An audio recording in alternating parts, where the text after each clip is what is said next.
One, two, test, test. Microphone on. Camera on. Boom. Back. Hello, everybody, and welcome to Politics, Culture, and Some Other Shit. The podcast. This is the first one I've done in a few months, isn't it? 2 months. I was checking. I think the last one I did was the 5th of December.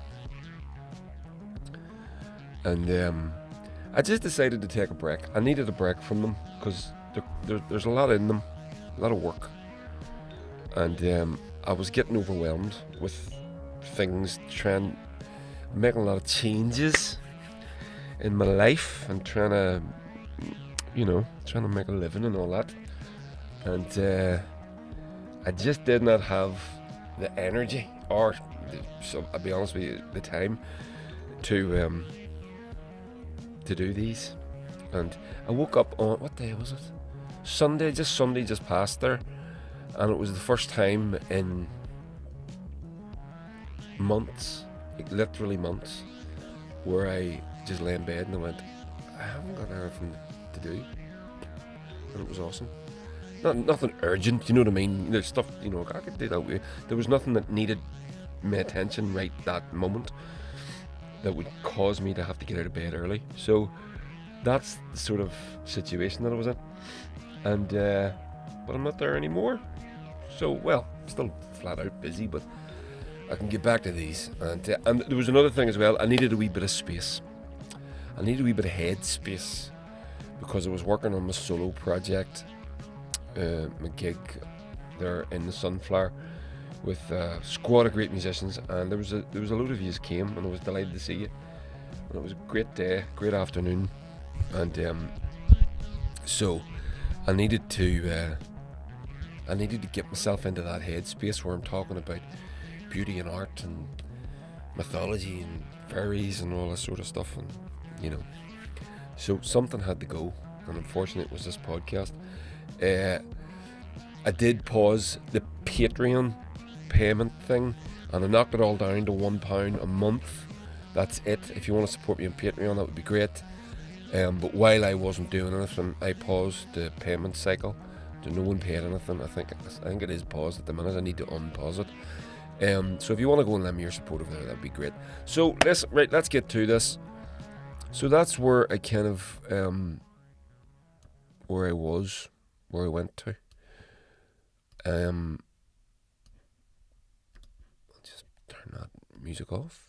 Yeah. So there we go. So yeah. And so much has happened in the past couple of months. I was trying to think, what is it I'm going to do? What am I going to talk to you about? Because there has been literally so much. And at times like these, where the political and the global landscape, for want of a better word, is so cluttered, it would be very easy to become overwhelmed by it. You get a sense of foreboding whenever you don't understand how things are going. So I'm going to read an article to you in a little bit from the man himself, Chris Hedges. We're focusing mainly on what's going on in Ukraine and what the US is doing with their foreign adventurism, again, for want of a better expression, which I'm going to call it what it is. It's just fucking rampant militarism. It's disgusting. So basically, we may as well just get straight to this. So this is my take on what is happening in the world at the minute, and why it would be very easy for us to become overwhelmed by it. But, well, first of all, I'm going to give you a piece of advice. If you're getting your news from, don't even like using the expression, MSM, mainstream media, stop. You need to stop. Don't be going to Sky, don't be going to the BBC, don't be doing any of these things. There was a Massive strike last week, the biggest strike in British history, 1 day strike in British history. Something like 1 million people went on strike, NHS workers, etc., etc. People went on strike that have never been on strike in their history. And you would never have known. The BBC wouldn't stick a camera out the window of their office blocks to report it to you. So I'm told. Again, maybe I shouldn't be saying that because maybe it's not true. But no, well, it is true. If they did report it, they certainly didn't give it the weight or the importance that it deserves. And we know that people like Mick Lynch going on to the TV and going on to these silly shows, I get why he does it. And then being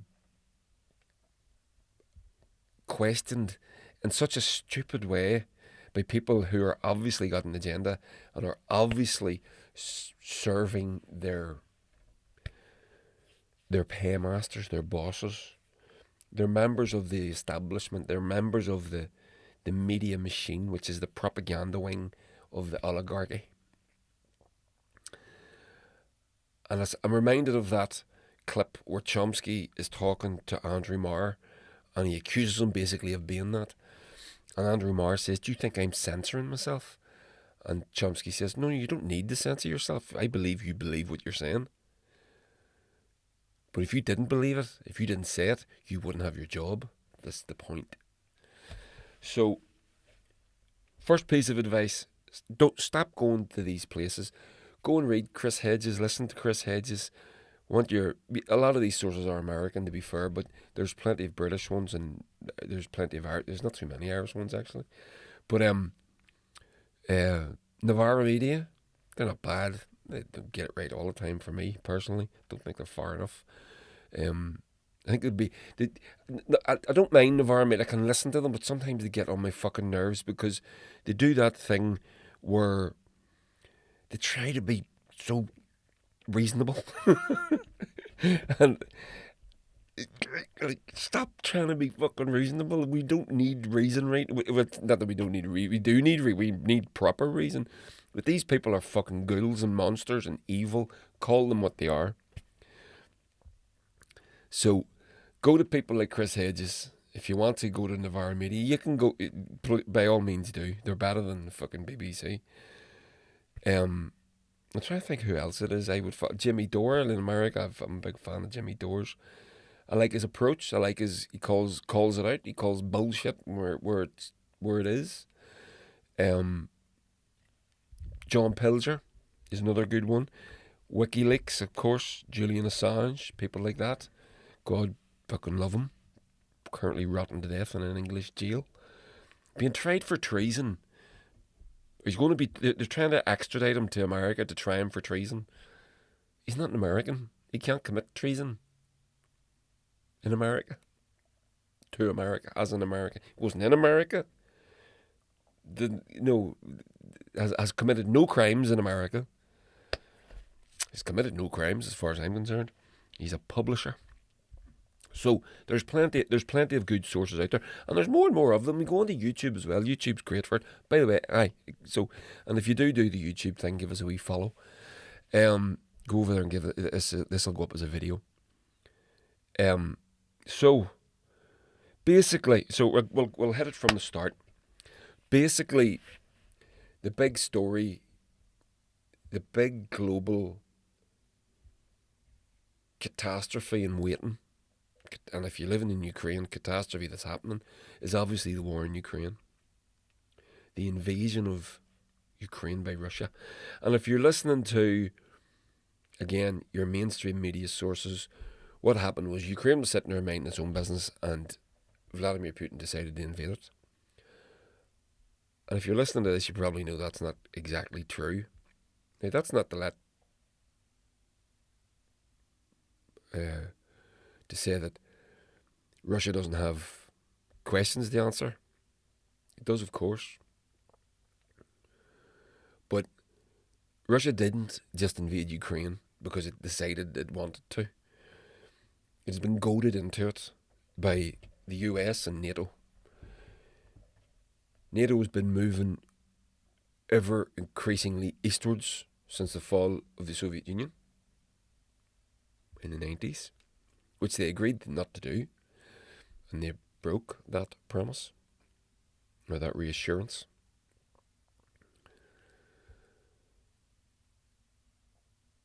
Russia had always warned that Ukraine was the red line, that if Ukraine goes into NATO, they will have to take steps. And although Ukraine didn't go into NATO, NATO was definitely in Ukraine. We know this. We know that Ukrainian forces were being trained in NATO standards. The reason that that's important within NATO is everyone's trained to the same standards. So, and Italians and Spanish and Americans and Australians can all go and share equipment and fight together, which was the point of NATO originally, as you know. So,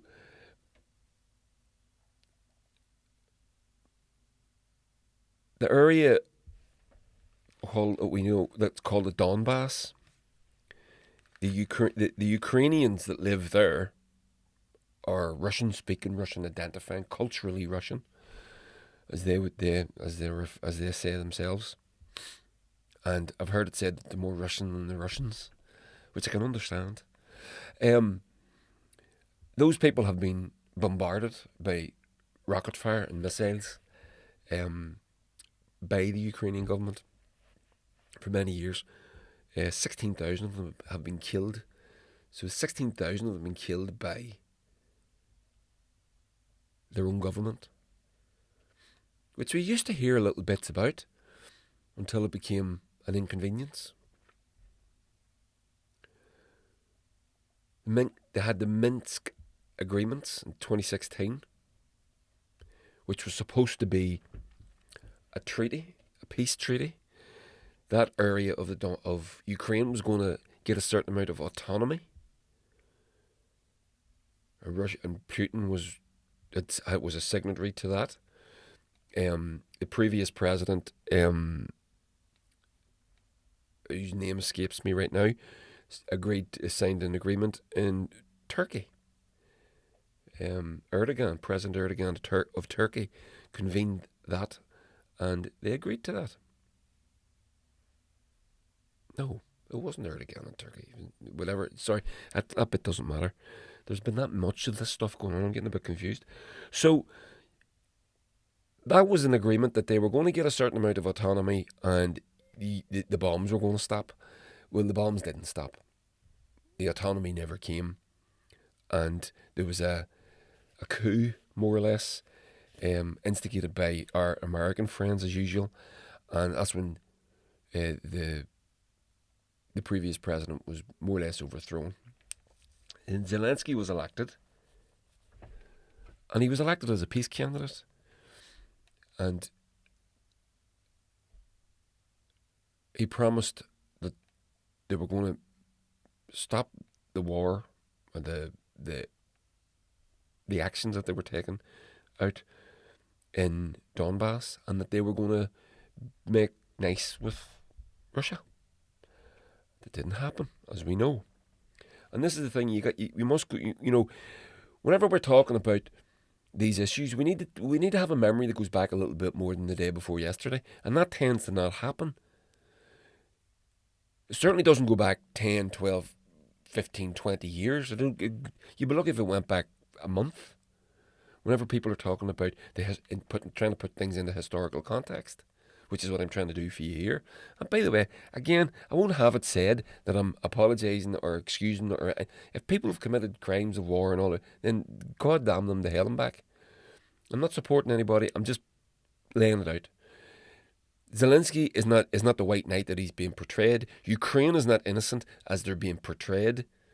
That said, they've had an awful cruelty and an awful thing done on them, but doesn't mean that the country is innocent in all of this. It is not. It has made terrible, terrible decisions, all at the behest of the Americans, who are the controlling force behind NATO. not a conspiracy theory, a fact.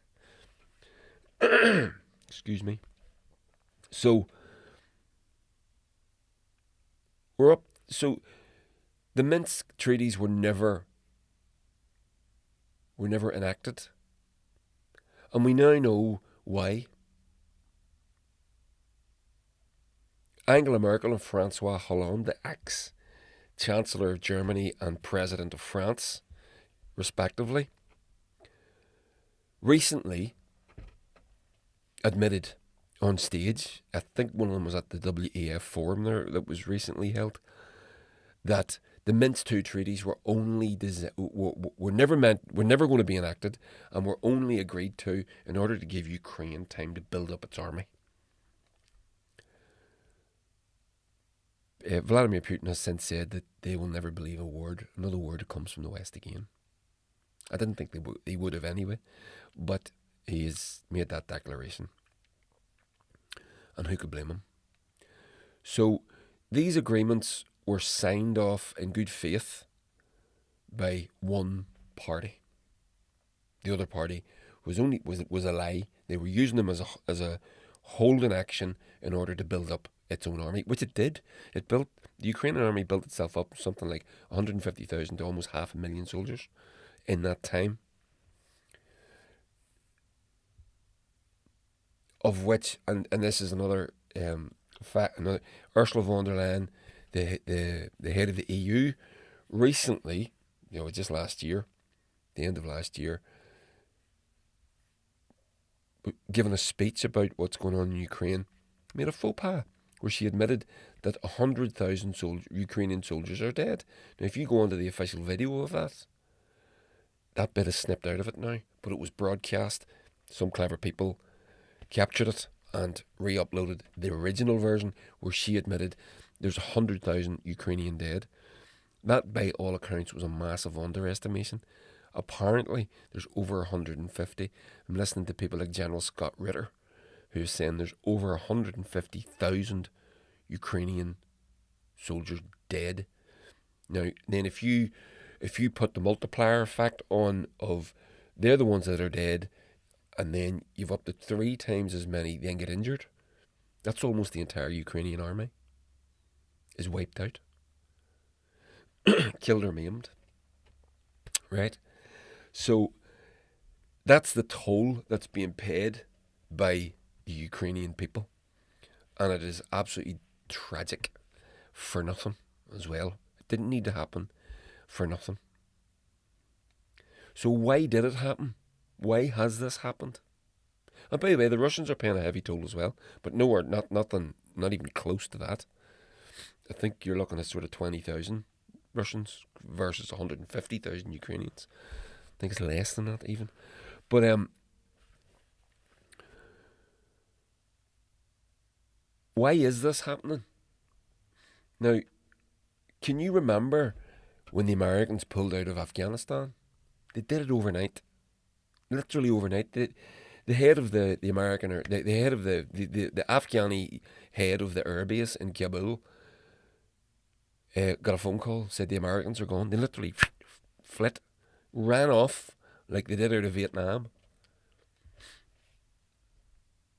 And he was all, that's impossible. What are you talking about? And he makes his way down to the base, and there's nothing. The Americans they left everything behind: tanks, planes, helicopters, everything they couldn't carry. They just left it. All that military equipment, billions of dollars worth. So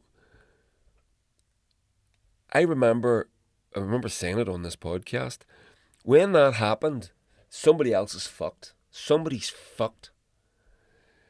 That was portrayed as Joe Biden fulfilling some sort of election promise.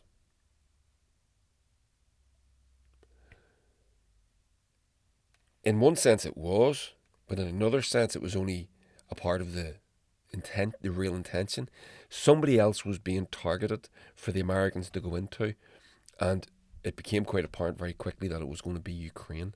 Now we know, going off on another little tangent, Joe Biden, Hunter Biden, his son, the Hunter Biden laptop thing, the Ukrainian energy company Burisma, that Hunter Biden had a no-show $40,000 a month job or something like. I don't know what the number is, but it's a massive amount of money. This is all going back years. Hunter Biden has no expertise in Ukrainian gas fields, but he had a job where he didn't even have to show up. He was being paid. So, and we know that the Hunter Biden laptop story, which was the mainstream media didn't report on. Blanket ban, social media, you couldn't report on it. Facebook, Twitter. I tried to share, whenever I heard that, I tried to share that with my mate Pete, and I couldn't share the story. It wouldn't send on Facebook, a DM and a private message. It just wouldn't send. That story was true. Hunter Biden left his laptop in the laptop repair store in Florida. Didn't pick it up. The guy that owned the store then looked at the laptop after a few months, realised what it was. There was stuff, and he leaked the information that was on the laptop. And the laptop revealed stuff about his private life, his crack addiction, his fondness for hotel hooker parties, etc., etc., and information about his Burisma Ukrainian gas company job. And it said certain things in it, but we have to kick up to the big guy. People think that the big guy is Joe Biden, and it just goes on forever and ever and ever. All that stuff. So they've been the Biden, their crime family, as far as I'm concerned, have been up to their neck in Ukraine for years. And whenever Joe Biden pulls out of Afghanistan, the boon that the military-industrial complex is getting from all that hardware being focused in Afghanistan needs replenished, needs shipped in, they're not going to just... That's why Donald Trump wanted to pull out of Afghanistan and couldn't do it. They're not going to let him. You can pull out, but you have to go somewhere else. And Ukraine was always the plan. And that's what happened. And Ukraine became the new Afghanistan. And then the European Union all fall in behind the narrative that's being pushed to the cost of their own economies, which is the thing that blows my mind. I get that America would do this, but what I don't understand is how easily the European Union countries fell in behind the narrative. When it's okay when it's over there, the war's over there, it's across oceans, it's across continents, it doesn't necessarily affect you on your home ground. We have supported a war in continental Europe, which is insane.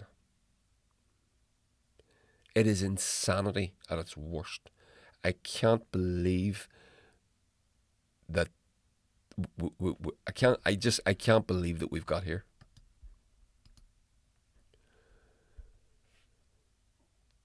The Americans blew up the Nord Stream pipeline with the help of the British.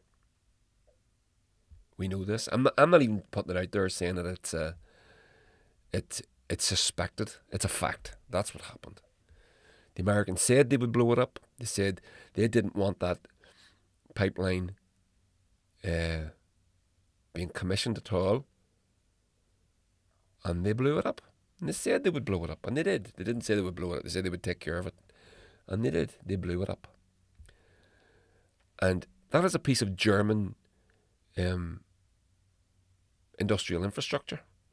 That's an act of terrorism by a NATO member on another NATO member. Are we all supposed to go and invade America now? Because if you attack a NATO member, you attack us. That's the dealio. That's the way it's supposed to go. You attack one, you attack them all. That's the point of being in the club.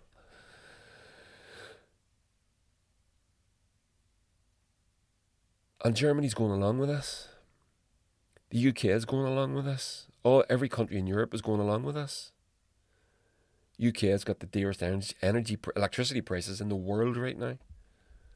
We know that Shell have just, or was it BP, have just posted £37 billion worth of profits the past year. Who pays for that? Us? Me? You? This is the outcome. And who's being blamed on it? Vladimir Putin. Vladimir Putin didn't put up the gas prices. Vladimir Putin didn't blow up Nord Stream 2. In fact, I had this thought the other day. We do buy Russian gas and Russian oil. We buy it through a proxy. We buy it through India. India buys Russian gas and oil and sells it to the Europeans with a 3-4 times markup. Now, if Vladimir Putin really wanted to do us harm, he would say to India, you can buy as much of this gas as you want, but you're not selling it on to the Europeans. But he's not. He didn't do that. Just a thought, putting it out there. What do you think of that? Do you know what I'm saying? So, everything that we're doing, everything that we've done is to our own detriment. Everything. Every part of this. No one's talking about peace. No one's talking about having a peace conference. You talk about having a peace conference and you get called a Putin puppet. You don't support Ukraine. You don't support the. It's all bollocks.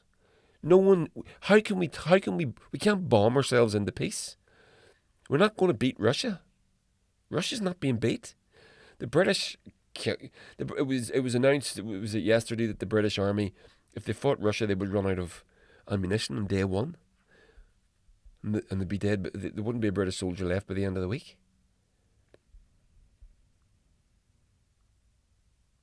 Everything that's being done is the American gas and energy interests are being floated, and the military-industrial complex is the thirst that will never be slaked. But that's what this is about. And the people that are paying the biggest price is, of course, the Ukrainians. Massively. Ukrainians have lost more in less than a year than the Americans lost in their entire time in Vietnam. I don't know how long they were in Vietnam, like 10 years or something like that.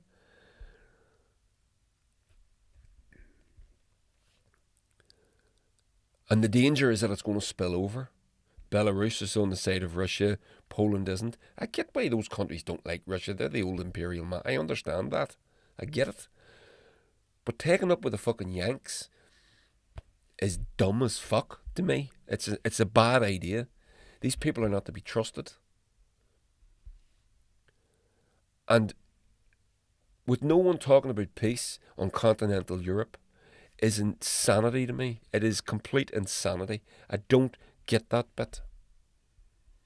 There's a no to war rally happening soon in London. There's a sister rally happening in Washington, or is it New York? New York, I think.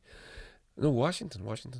And the one in London has had to move venues 3 times now because the venues keep getting threats, so they've had to keep the venue.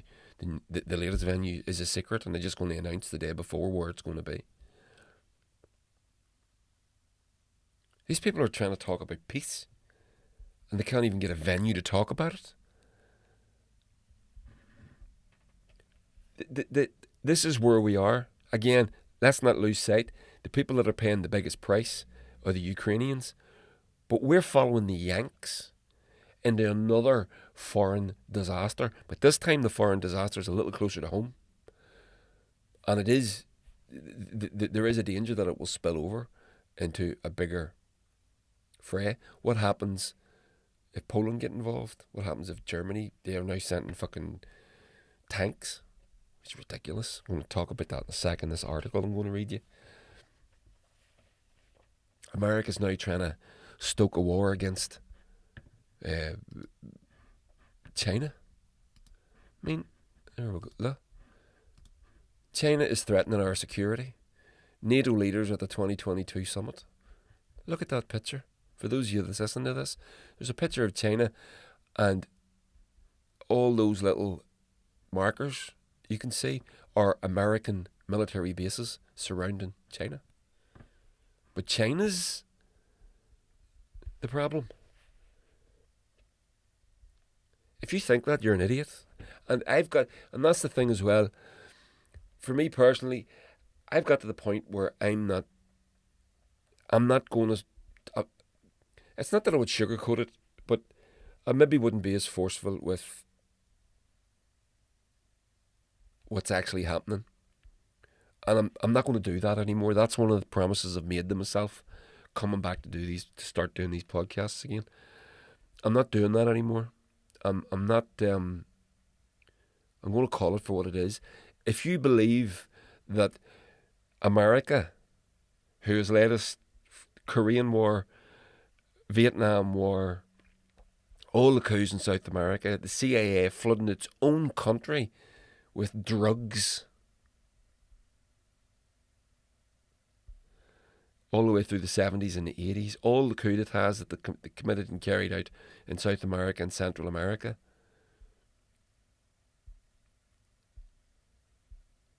In recent times, Iraq twice, Afghanistan, Syria, Libya. Look at what's going on between Israel and Palestine. Iran, constant warmongering with Iran.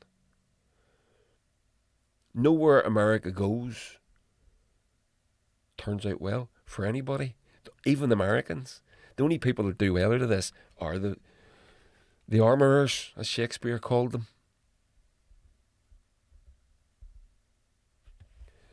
If you believe America, you're an idiot. All those wars, they're all bad. This is the good war. This is the good war. All the rest, oh yeah, well, we know that they shouldn't have done that. This one's right. This is the right one. This is the one where finally we're the good guys. If you believe that, you're a child. You're a child, and you're quite, you're probably too dumb to listen to this. You should turn it off now. Go and get your news off of Sky. Get some propaganda poured down your ear hole. No one's talking about peace. America has done this consistently. My entire life, I have watched this happen. And they've gotten away with it. Everybody that does it gets away with it. All the presidents, all the foreign secretaries, and the Secretary of States in America, and the generals. Now the all the news channels in America, the equivalent, the BBC's and the Sky News is equivalent to they call MSNBC and CNN. They bring on an expert to talk about the war. The expert's some fucking retired dude from the CIA. The CIA aren't even fucking trying now. They're bringing their own people in as experts straight into your living room. The CIA being portrayed as if they're noble, as if they're the good guys. My God, how bad is that? That's where we are. So, the upshot, what I'm trying to say to you is,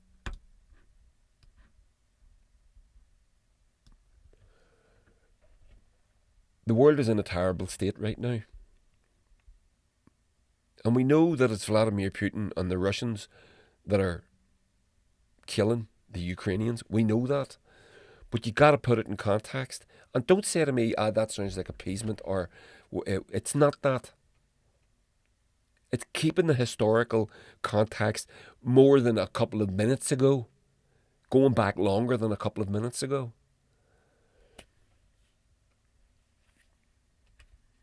Boris Johnson went to Ukraine in May when he was still the Prime Minister of Great Britain.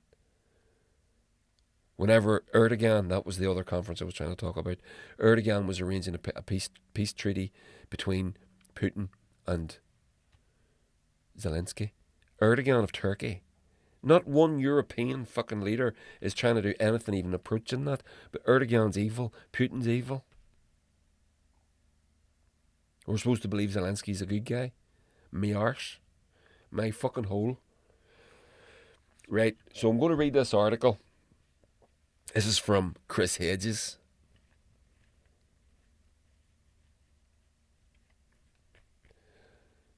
My internet daddy, as I call him. So, let's do this. Get my glasses on.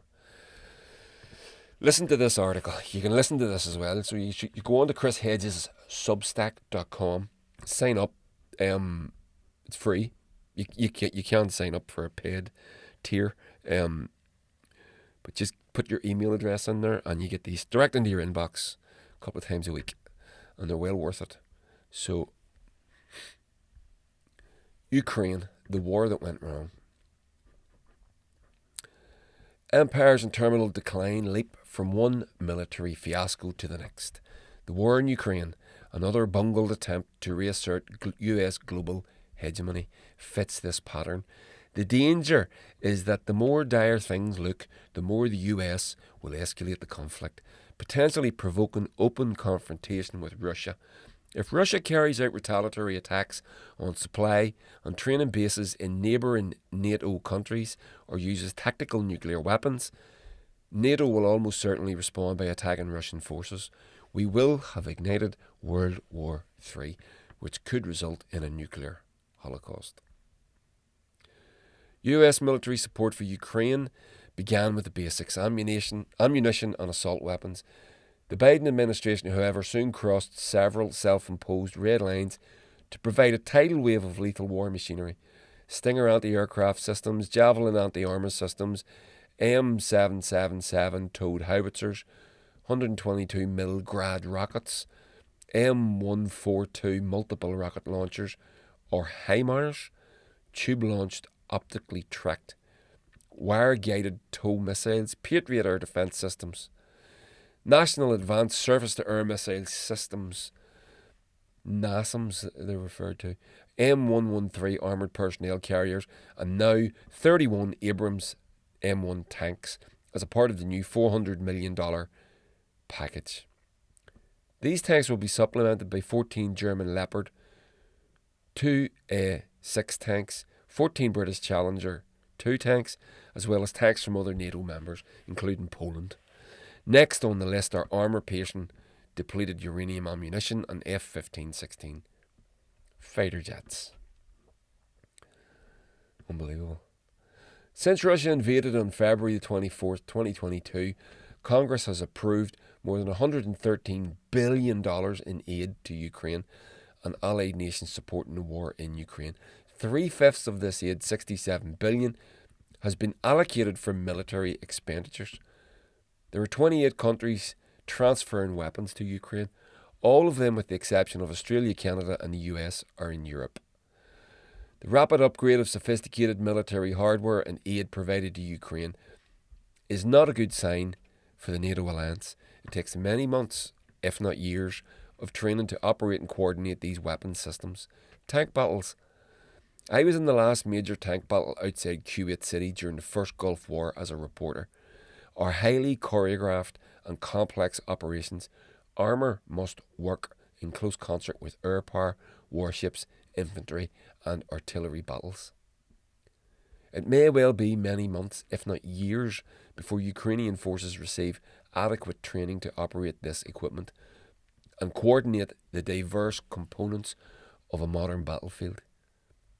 Indeed, the US never succeeded in training the Iraqi and Afghan armies in combined arms manoeuvre warfare, despite 2 decades of occupation. I was in the Marine Corps units in February 1991 that pushed Iraqi forces out of the Saudi Arabian town of Khafji, probably pronounced that wrong. Supplied with superior military equipment, the Saudi soldiers that held Khafji offered ineffectual resistance. As we entered the city, we saw Saudi troops in commandeered fire trucks hightailing it south to escape the fighting. All the fancy military hardware which the Saudis had purchased from the US proved worthless because they did not know how to use it. NATO military commanders understand that the infusion of these weapons systems into the war will not alter what it is, at best, a stalemate defined largely by artillery duels over hundreds of miles of front lines. The purchase of these weapon systems, one M1 Abrams tank, costs $10 million. Well, when training and sustainment are included, increases the profits of the arms manufacturers. The use of these weapons in Ukraine allows them to be tested in battlefield conditions, making the war a laboratory for weapons manufacturers such as Lockheed Martin. All of this is very useful to NATO and to the arms industry, but it is not useful to Ukraine. The other problem with advanced weapon systems such as the M1 Abrams, which have 1,500 horsepower turbine engines that run on jet fuel, is that they are temperamental and require highly skilled and near constant maintenance. They are not forgiving to those operating them who make mistakes. Indeed, mistakes can be lethal. The most optimistic scenario for deploying M1 Abrams tanks in Ukraine is 6 to 8 months, more likely longer. If Russia launches a major offensive in the spring, as expected, the M1 Abrams will not be a part of the Ukrainian arsenal. Even when they do arrive, they will not significantly alter the balance of power, especially if the Russians are able to turn the tanks manned by inexperienced crews into charred hulks. So why all this infusion of high-tech weaponry? We can sum it up in one word. Panic. Having declared a de facto war on Russia and openly calling for the removal of Vladimir Putin, the neo-conservative pimps of war watch with dread as Ukraine is being pummeled by a relentless Russian war of attrition. Ukraine has suffered nearly 18,000 civilian casualties, 6,919 killed and 11,075 injured. It has also seen around 8% of its total housing destroyed or damaged, and 50% of its energy infrastructure directly impacted with frequent power cuts. Ukraine requires at least $3 billion a month in outside support to keep its economy afloat. The International Monetary Fund's managing director recently said, nearly 14 million Ukrainians have been displaced, 8 million in Europe, 6 million internally, and up to 18 million people, or 40% of Ukraine's population, will soon require humanitarian assistance. Ukraine's economy contracted by 35% in 2022, and 60% of Ukrainians are now poised to live on less than $5.5 a day, according to the World Bank estimates. 9 million Ukrainians are without electricity and water in sub-zero temperatures, the Ukrainian president says. According to estimates from the US Joint Chiefs of Staff, 100,000 Ukrainian and 100,000 Russian soldiers, no, I think that's a typo, 100,000 Ukrainians and 10,000 Russian soldiers have been killed in the war as of last November. Let me just click that link. Oh, no, it's not a typo. 200,000. You're looking at well over 100,000 Russian soldiers killed and wounded. No, I don't believe that number. But, if it is, that's even worse than I thought. Either way, doesn't matter. My feeling in it is we are at a crucial movement in the conflict when the momentum could shift in the favour of Russia if we don't act decisively and quickly, says former Senator Rob Portman, was quoted as saying at the World Economic Forum in a post by the Atlantic Council, a surge is needed. Turning logic on its head, the shills for war argue that the greatest nuclear threat we face is a Russian victory. The cavalier attitude to a potential nuclear confrontation with Russia by its cheerleaders for the war in Ukraine is very, very frightening, especially given the fiascos they oversaw for 20 years in the Middle East. That's the point I was making earlier. These people, they don't have a record of success. But their measure of success is not your and I, yours and my measure of success. Our measure of success is peace and advancement and love and understanding and all these great things. That's not theirs. These people are greedy psychopaths. Everything is not enough for them. And every time we see them fail, they're not failing. Every time we see some British health secretary further erode the NHS, we think he's a complete halfwit. To us, he looks like that, but he's doing a great job because we're not his bosses. It's the moneyed interests that are looking at the NHS like a dog looks at a bone. They're the people he's working for. It's the same here. They've oversaw those fiascos all our lives, and they'll continue to. The same people that were in charge of Afghanistan and all the coups in Central and South America, they were mid-level CIA officials then. Now they're working directly for the President of America and his staff. And they continue to do the same thing. People like Elliot Abrams and ghouls like that. But anyway, back to the article. The near hysterical calls to support Ukraine as a bulwark of liberty and democracy by the mandarins in Washington are a response to the palpable rot and decline of the US empire. America's global authority has been decimated by well-publicised war crimes, torture, economic decline, social disintegration, including the assault on the Capitol on January the 6th. The botched response to the pandemic, declining life expectancies and a plague of mass shootings. There's been more mass shootings in America than this year so far than there have been days. And a series of military debacles from Vietnam to Afghanistan. The coups, political assassinations, electoral fraud, black propaganda, blackmail, kidnapping, brutal counterinsurgency campaigns, US-sanctioned massacres, torture in global black sites, proxy wars, and military interventions carried out by the United States around the globe since the end of World War II have never resulted in the establishment of a democratic government. Instead, these interventions have led to over 20 million killed and spawned a global revulsion for US imperialism. In desperation, the empire pumps ever greater sums into its war machine. The most recent 1.7 trillion spending bill included 847 billion for the military.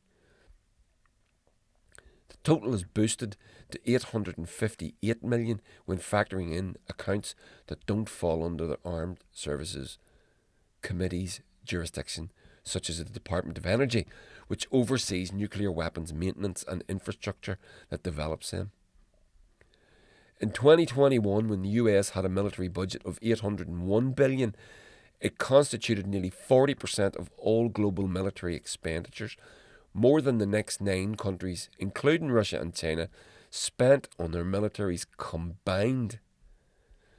As Edward Gibbon observed about the Roman Empire's own fatal lust for endless war, the decline of Rome was the natural and inevitable effect of immoderate greatness. Prosperity ripened the principle of decay. The cause of the destruction multiplied with the extent of conquest, and as soon as time or accident had removed the artificial supports, the stupendous fabric yielded to its own pressure of its own weight. The story of the ruin is simple and obvious, and instead of inquiring why the Roman Empire was destroyed, we should rather be surprised that it had subsisted for so long. The state of permanent war creates complex bureaucracies sustained by compliant politicians, journalists, scientists, technocrats, and academics who obsequiously serve the war machine. This militarism needs mortal enemies. The latest are Russia and China. Even when those demonised have no intention or capability, as was the case with Iraq, of harming the US, we are hostage to these incestuous institutional structures. So he's laying out the mechanics of how this happens. Earlier this month, The House and Senate Armed Services Committees, for example, appointed 8 commissioners to review Biden's national defence strategy, to examine the assumptions and objectives, defence investments, force posture and structure, operational concepts and military risks of the NDS, the National Defence Strategy.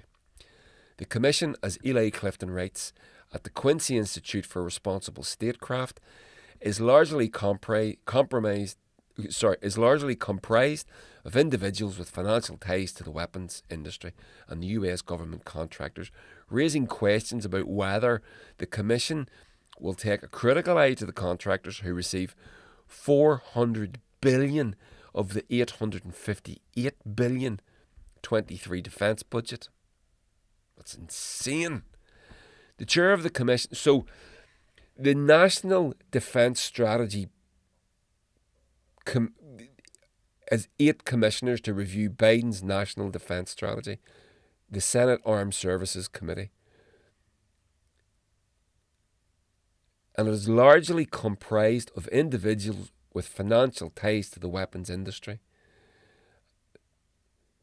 And these people are to take a critical eye to the contractors who receive $400 billion of the $858 billion.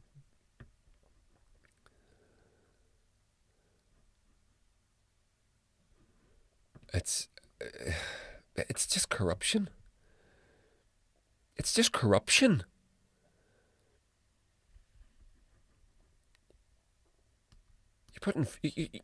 It's not even, I'm trying to think of an analogy or putting a fox in the hen house doesn't even begin to cut it.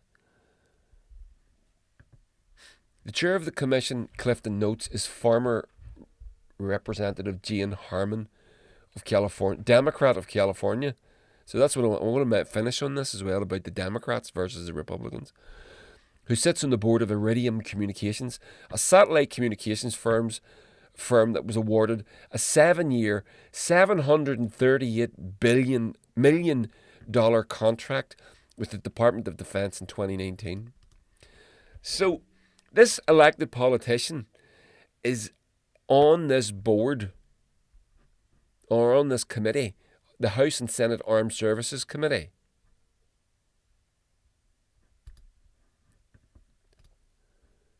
Representative Jane Harman. And she is also on the board of Iridium Communications, a satellite communications firm that was awarded a $700 million contract with the Department of Defense in 2019. And she's supposed to go in and scrutinise and look for, to be judicious. I mean, you're talking eye-watering amounts of money. And she's clearly got a conflict of interest there. This is corruption. The people that are financially benefiting from this own these politicians. Those industries own those politicians. The dogs of war. They're banging the drums of war all the time so that they can replenish their coffers, so they can hollow out the American tax base. Julian Assange told us this. The point of these wars is not to win them. It's to extend them. And this is a part of the problem that's happening in Ukraine. Ukraine is collapsing, as Chris Hedges just pointed out. I do dispute that number of 100,000 Russian soldiers. Again, if Chris Hedges says it, I'm going to take it, but I would put a little question mark on that one. I'm not 100% convinced of that. But either way, say he's right, whatever. Ukraine is collapsing. They're not going to be able to extend Ukraine out for the next decade. And the problem there is that the surrounding countries are going to get sucked in. So now Poland is being teed up. And other countries, they're going to be the next Ukraine. And then after Poland, whoever. This is the problem. And that our European political class have gone along with this. Well, I knew the dangers of this as soon as it started. I had an understanding almost a year ago, I would say by April, of what was going on here. and it hasn't changed much. The numbers have changed, the details have changed, but the general overview has remained the same. We know who's doing it and why they're doing it.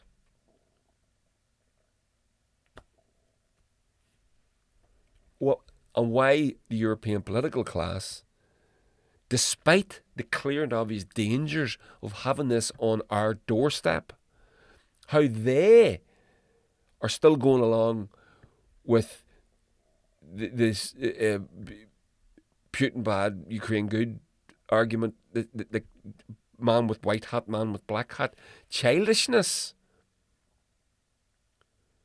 despite the dangers of it escalating,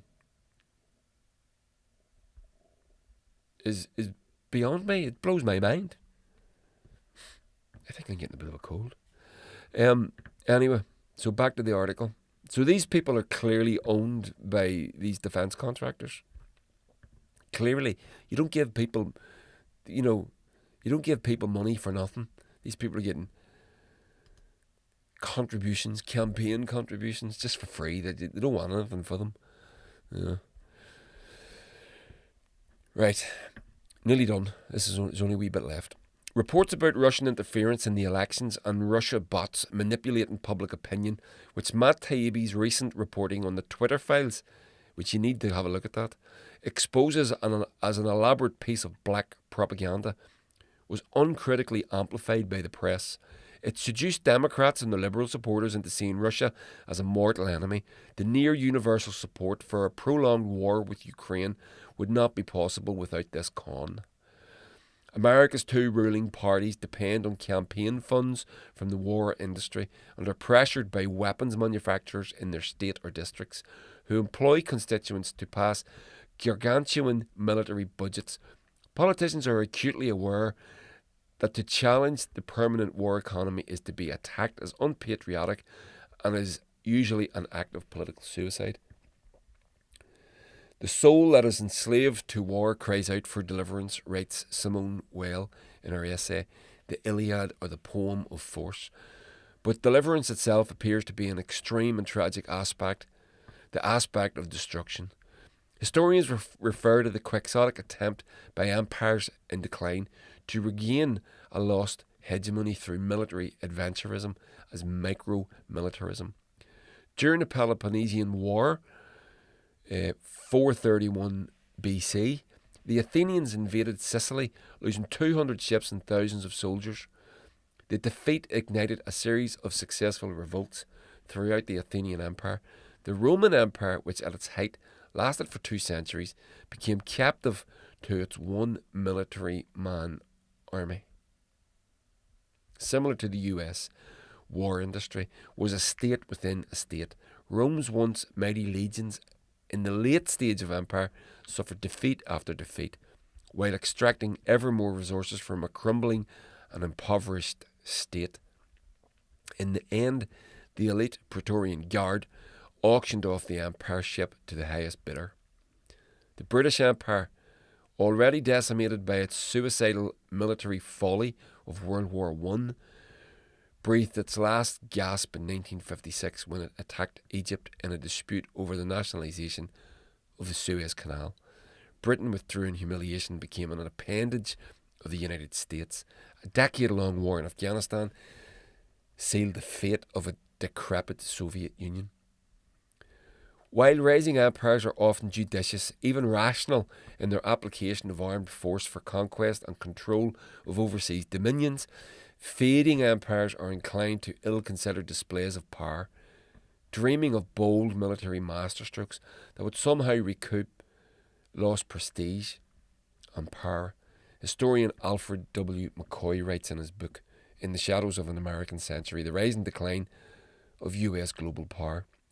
Often irrational, even from an imperial point of view, these micro-military operations can yield hemorrhaging expenditures or humiliating defeats that only accelerate the process already underway. The plan to reshape Europe and the global balance of power by degrading Russia is turning out to resemble the failed plan to reshape the Middle East. It is fueling a global food crisis and devastating Europe with near double-digit inflation. It is exposing the impotency once again of the United States and the bankruptcy of its ruling oligarchs. As a counterweight to the United States, nations such as China, Russia, India, Brazil, Iran are severing themselves from the tyranny of the dollar as the world's reserve currency, a move that will trigger economic and social catastrophe in the United States. Washington is giving Ukraine ever more sophisticated weapon systems and billions upon billions in aid in a futile bid to save Ukraine, but more importantly, save itself. So, that's what we're talking about. And I wanted to finish on this, the difference. You're not going to like this, but I told you I'm not going to say anything for fear of being controversial with you. I'm not going to not say anything for fear of being controversial with you anymore. You're not going to like this, but I'm going to be honest with you. Donald Trump was better for world peace than Joe Biden.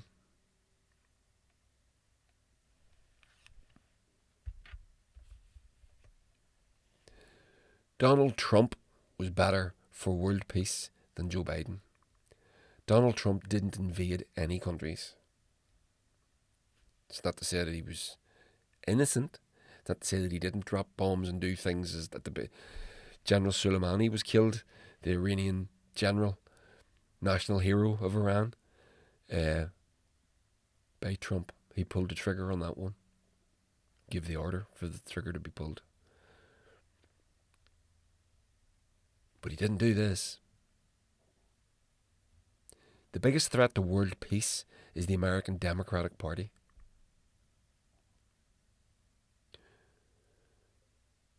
When it comes to social matters and cultural issues, they're liberals, and they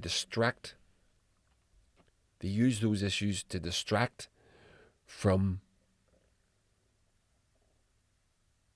their pandering and their adventurism. They're pandering to their donors and their adventurism with the adventurism that they commit to around the world. Joe Biden is the biggest liar in Washington. He's not in charge. I mean, the man is clearly in mental decline and is just a puppet at this stage, I would suggest. So I would like to know who's calling the shots. The American deep state, whoever that is, no doubt. But think about that. And whenever we get a politician that we think that they're going to do something spectacular for the people, they get fucking destroyed. Jeremy Corbyn in England, lifelong anti-racist campaigner, smeared as an anti-Semite, and is still dealing with that to this day. Kicked out of the Labour Party, more or less. It had the whip removed. Bernie Sanders in America, who has kowtowed and given.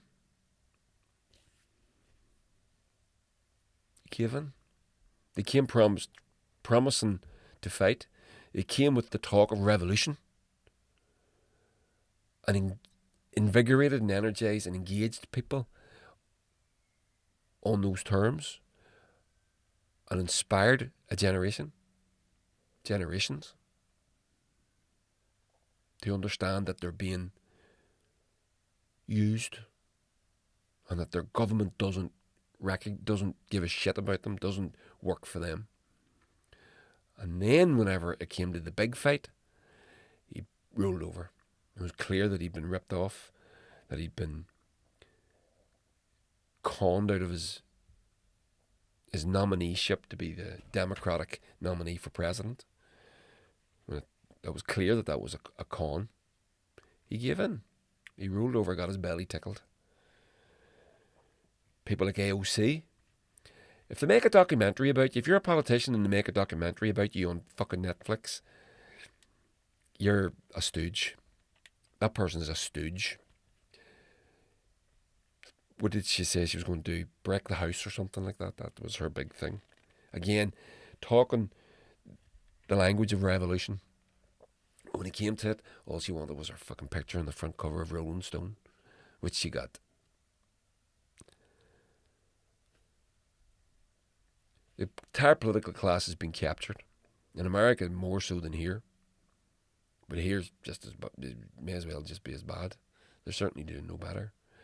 The politics of incrementalism, incrementally worse. Who's worse? These guys will take you to the fucking precipice in 2 steps, and these guys will take you to the precipice in 7 or 5. So you must vote for the 5 because it's the lesser of 2 evils. That's your choice. And now we're sitting looking at the fucking World War III as an option.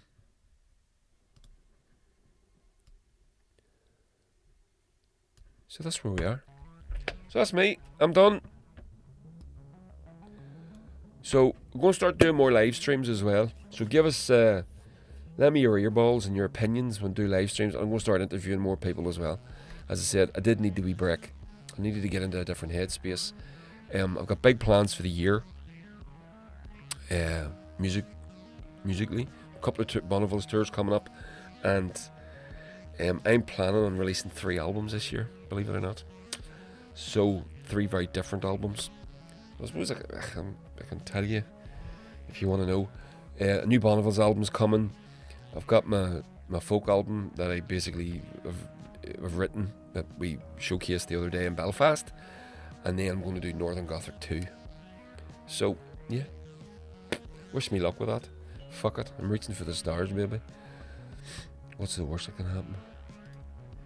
Maybe this cold won't go away. Would that be it? If that's the worst that can happen, I'll take it. I don't mind. Right, that's me, everybody. Good night. I'll talk to you again real soon. And stay well.